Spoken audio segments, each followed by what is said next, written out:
11 সালের একটা প্রজেক্ট এখনো পর্যন্ত, এটা 26-16 বছর আমরা এটা এখনো চালু করতে পারিনি। এটা মানে গিনেস বুক অফ ওয়ার্ল্ড রেকর্ডসে যাওয়ার মতো একটা ঘটনা। কিন্তু আমাদের কুষ্টিয়া মেডিকেলটা এটা আমাদের জন্য অত্যন্ত দুঃখজনক এবং লজ্জার।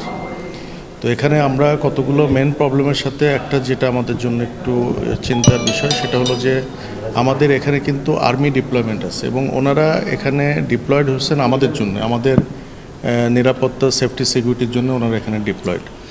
এবং ওনারা হুট করে চলে যাবেন সেটাও সম্ভব না, কারণ এখানে হলো মেন এই একটা বেস ক্যাম্প, এখানে অ্যামিনেশন থাকে।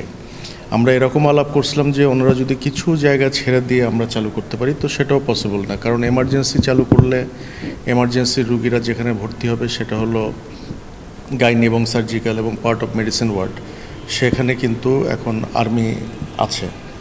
তো আজকে যেটা সিদ্ধান্ত হলো যে এখান থেকে প্রায় 50% আর্মি অলরেডি এক সপ্তাহের মধ্যে তারা চলে যাবেন, আর 50% থাকবে। এবং ভেরি শর্টলি যেটা আমরা এখানে আলাপ আলোচনা করে সিদ্ধান্ত নিলাম যে আমাদের কুষ্টিয়া জেলার সিকিউরিটি কনসার্ন আদৌ আছে কি নাই সে ব্যাপারে ফর্মালি রাষ্ট্রীয়ভাবে যখন ডিক্লারেশন হবে তখনই আর্মি এখান থেকে যাবে। এবং সেটাও আমরা এক্সপেক্টিং খুব অল্প সময়ের মধ্যেই, যেটা ডিসি মহোদয় বলে গেলেন আমাকে, খুব অল্প সময়ের মধ্যে। আমি ইচ্ছা করেই এই অল্প সময়টা, কত অল্প সময় এটা আমি জানতে চাইনি, কারণ ওনারা এটার উত্তর দিতে পারবেন না। অল্প সময় মানে অল্প সময়।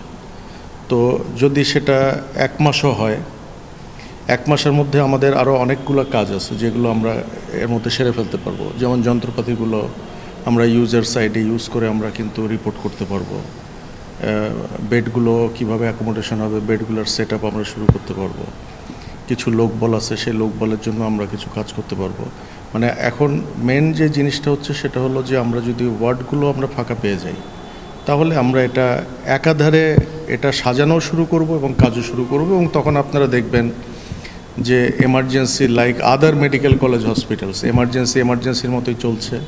এমার্জেন্সি রুগীরা আসছে, অ্যাম্বুলেন্সের শব্দ শুনতেছেন, তারা এখানে ভর্তি হচ্ছে, 24 আওয়ার্স অপারেশন হচ্ছে, সব কিছু শুরু হবে ইনশাল্লাহ। আমাদের আসলে মেন যে সংকটগুলো ছিল যন্ত্রপাতির, সেগুলো তো সবই চলে আসছে, তাই না? এখন এগুলো আমরা ইউজ করা শুরু করব এবং আমরা ইউজার রিপোর্ট আমরা দেব।